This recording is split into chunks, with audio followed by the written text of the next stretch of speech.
সময়ের একটু এদিক সেদিক হলে যেটা ভেবে রাখা হয় সেই কাজগুলো একদমই হয় না। আসসালামু আলাইকুম, আরও একটি নতুন ভিডিওতে সবাইকে ওয়েলকাম করছি। আমি জয়পুরহাটের মেয়ে। আজকে সোমবার এবং আজকে ঘুম থেকে ওঠার পরেই এখন প্রায় 1টা বাজে, কারণ যেহেতু ফাইনাল খেলা ছিল, খেলা দেখে ঘুমাইতে ঘুমাইতে প্রায় 6টা বেজে গিয়েছে। তো যেহেতু হচ্ছে রান্নাবান্নার এখন যদি অনেক কিছু করতে যাই অনেক সময় লেগে যাবে, তো সেই জায়গা থেকে সারফরাজের বাবার এবং আমার জন্য একটু সবজি করে নিব, যেহেতু আমরা দুইজনেই ডায়েটে আছি। আর সারফরাজের গতকালকে রাতে পিকনিকের খাবার এক বক্স আছে, ওটা সারফরাজকে গরম করে দিব। যখন একটু সময়ের এদিক সেদিক হয়ে যায়, গুছিয়ে রাখা কাজগুলো অগোছানো হয়ে যায়।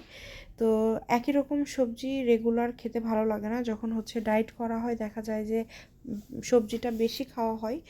তো সেক্ষেত্রে এক এক দিন এক এক রকম সবজি করলে সেটা একটু খেতেও ভালো লাগে এবং একটা বেরুচিটা চলে আসে না। তো আজকে আমি একটু চাইনিজ ভেজিটেবল যেভাবে করে সেভাবেই আসলে আমি সবজি করব। তার জন্য এখানে আমি গাজর, তারপর পেঁপে, বটবটি, ক্যাপসিকাম, তারপরে বাঁধাকপি, তার সাথে পটল, আমাদের ওইদিকে বলে দুধকুশি। তো এই সব কিছু আমি রেডি করে নিয়েছি এবং সুন্দর করে কেটে নিলাম। কেটে ধুয়ে এখন একটু সেদ্ধ করে নিলাম।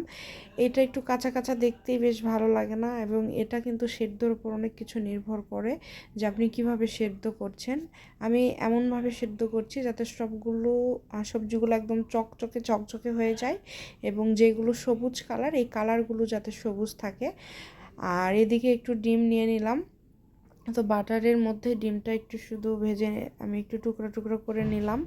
আর এই দিকে এখন হচ্ছে রসুন কুচি দিয়ে আমি শুরু করলাম আজকের এই রান্নাটা। এটা এক একজন এক একভাবে করে, আমি খুব সহজভাবে করি।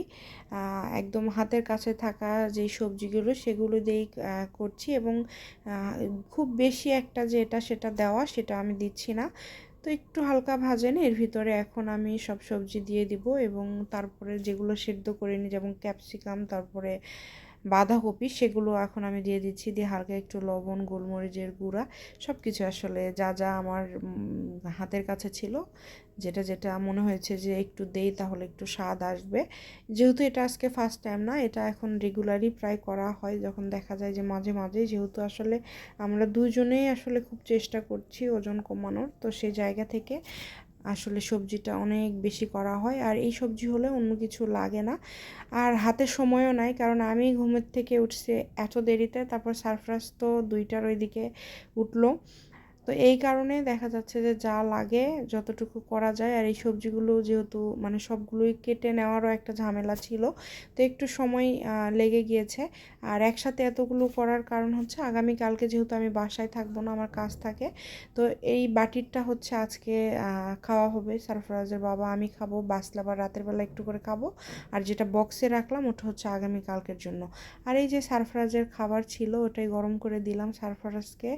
আর সারফরাজ হচ্ছে একটু বিরিয়ানি, খিচুড়ি, পোলাও এগুলো অনেক বেশি পছন্দ করে। দেখা যায় যে 3 বেলা দিলেও কোনো মানে সমস্যা নেই। সারফরাজের বাবাও সেম।